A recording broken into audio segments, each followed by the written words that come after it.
What's the meaning of cunning?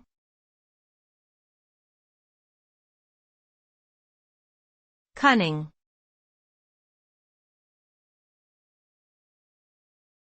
Cunning.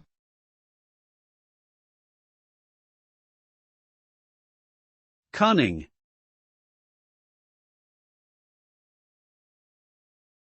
Cunning.